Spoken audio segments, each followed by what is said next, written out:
year ago, my life had collapsed around me. I'd worked myself into exhaustion. My father died suddenly, and my relationships were in turmoil. Little did I know at the time, out of my greatest despair was to come the greatest gift.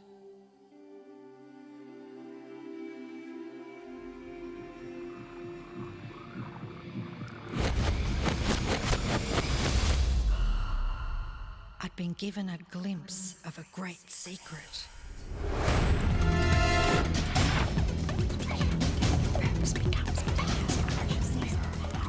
I began tracing the secret back through history.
I couldn't believe all the people who knew this. They were the greatest people in history.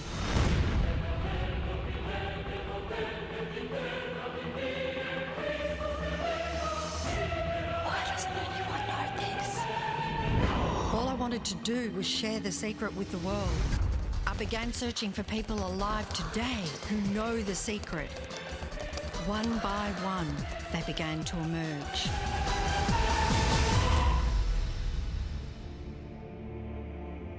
You know, this secret gives you everything you want. Happiness, health, and wealth. You can have, do, or be anything you want. We can have whatever it is that we choose. I don't care how big it is. What kind of a house do you want to live in? Do you want to be a millionaire? What kind of a business do you want to have? Do you want more success? What do you really want? I've seen many miracles take place in people's lives. Financial miracles, miracles of physical healing, mental healing, healing in relationships. All of this happened because of knowing how to apply the secret. This is the great secret of life.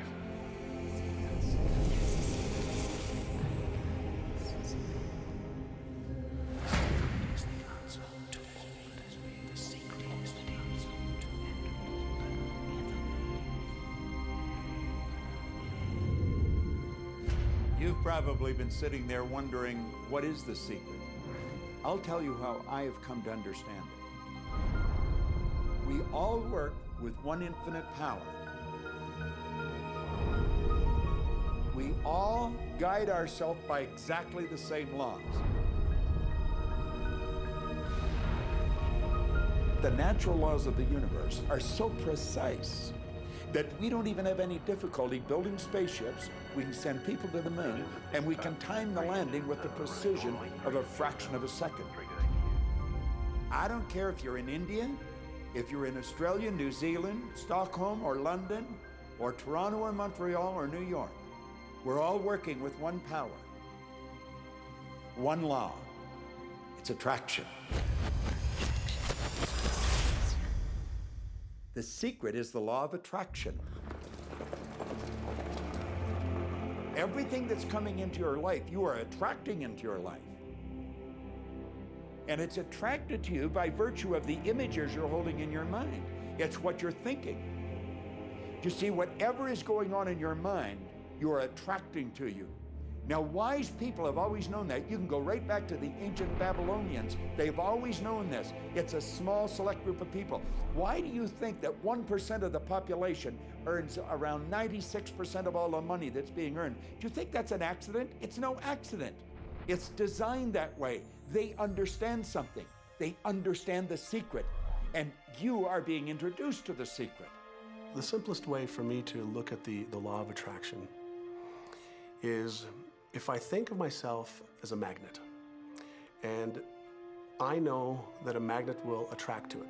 Very basically put, the law of attraction says that like attracts like, but we're really talking at a level of thought. Our job as humans is to hold on to the thoughts of what we want, make it absolute clear in our minds what we want, and from that we start to invoke one of the greatest laws in the universe, and that's the law of attraction.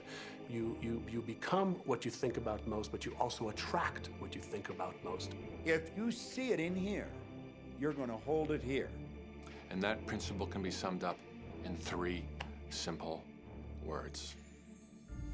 Thoughts become things.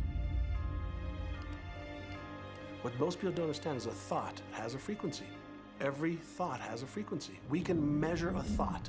And so if you're thinking that thought over and over and over again, or if you're imagining in your mind, okay, having that brand new car, having the money that you need, building that company, finding your soulmate, if you imagine what that looks like, you're emitting that frequency on a consistent basis. Thoughts are sending out that magnetic signal that is drawing the parallel back to you. See yourself living in abundance, and you will attract it. It always works. It works every time with every person. Here's the problem. Most people are thinking about what they don't want, and they're wondering why it shows up over and over and over again. The law of attraction doesn't care whether you perceive something to be good or bad, or whether you don't want it or whether you do want it. It's responding to your thoughts. So if you're sitting there looking at a mountain of debt, feeling terrible about it, that's the signal you're putting out into the universe. Wow, I feel really bad because of all this debt I've got. You're just affirming it to yourself. You feel it on every level of your being. That's what you're going to get more of. The law of attraction is really obedient. When you think of the things that you want and you focus on them with all of your intention, the law of attraction will give you what you want every time. When you focus on the things that you don't want, I don't want to be late, I don't want to be late, you really are calling that into existence. The law of attraction doesn't hear that you don't want it, and so it's going to show up over and over and over again. The law of attraction is not biased to wants or don't wants. It manifests the things that you're thinking of. The law of attraction is always working. Whether you believe it or understand it or not, it's always working. It's working as much as you're thinking. Anytime your thoughts are flowing, the law of attraction is operational. When you're thinking about the past, present, or the future, the law of attraction is working. It's an ongoing process. You don't press pause, you don't press stop. It is forever in action, as your thoughts are.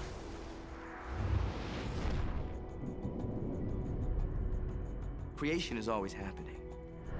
Every time an individual has a thought or a prolonged, chronic way of thinking, they're in the creation process. Something is going to manifest out of those thoughts. Law of attraction says, we'll give you whatever it is you say and focus on. And so if you're complaining about how bad it is, what you're creating is more of how bad it is.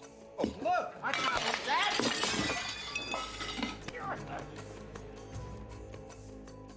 I had a student named Robert.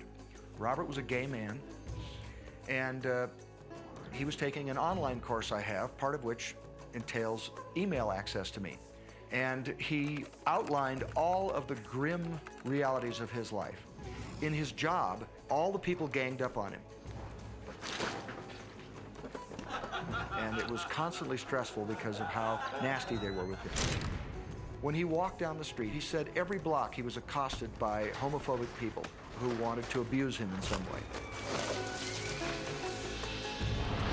He was wanting to become a stand-up comedian, And when he went out and did a stand-up comedy job, everybody heckled him about being gay. And his whole life was one of a lot of unhappiness and misery, and it all focused around this idea of being attacked because he was gay. I began to teach him that he was focusing on what he did not want. I directed him back to his email that he sent me and said, read it again. Look at all the things you do not want that you're telling me about.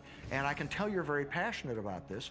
When you focus on something with a lot of passion, it makes it happen even faster. And then he really started taking this thing about focusing on what you want to heart. And he began really trying. What happened within the next 6 to 8 weeks was absolutely a miracle.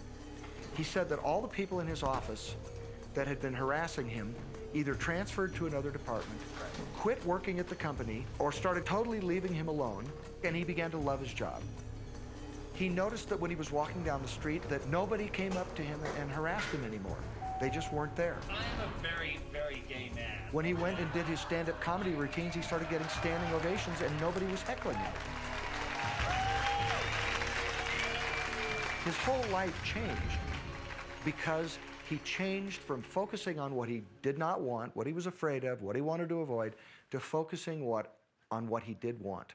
So we may be very positive in our outlook and orientation, and we tend to attract positive people and positive events and circumstances. We may be very negative in our orientation or very angry, in which case we tend to attract negative, angry people and negative, angry circumstances.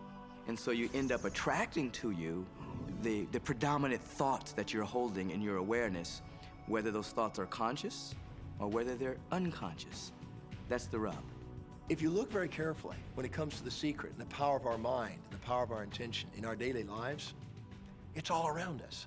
All we got to do is open our eyes and look. You can see law of attraction everywhere. You draw everything to yourself. The people, the job, the circumstances, the health, the wealth, the debt, the joy, the car that you drive, the community that you're in, and you've drawn them onto you like a magnet. What you think about, you bring about. Your life is a physical manifestation of the thoughts that go on in your head. I mean, I'm not talking to you from the point of view of just wishful thinking or imaginary craziness. I'm talking to you from a deeper, basic understanding. Quantum physics really begins to point to this discovery. It says that you can't have a universe without mind entering into it, that the mind is actually shaping the very thing that is being perceived. Now, if you don't understand it, doesn't mean you should reject it. You don't understand electricity, probably. First of all, no one even knows what electricity is, and yet you enjoy the benefits of it. Do you know how it works? I don't know how it works, but I do know this, that you can cook a man's dinner with electricity, and you can also cook the man. People oftentimes, when they begin to understand the great secret, become frightened of all of these negative thoughts that they have. Two things they need to be aware of. One, it has been proven now scientifically that an affirmative thought is hundreds of times more powerful than a negative thought. So that eliminates a degree of worry right there. And the second thing is that thank God there's a time delay, that all of your thoughts don't come true instantly. We'd be in trouble if they did. The time delay serves you. It allows you to reassess, think about what you want, and make a new choice. So you want to become aware of your thoughts, you want to choose your thoughts carefully, and you want to have fun with this, because you are the masterpiece of your own life. You are the Michelangelo of your own life. The David that you are sculpting is you, and you do it with your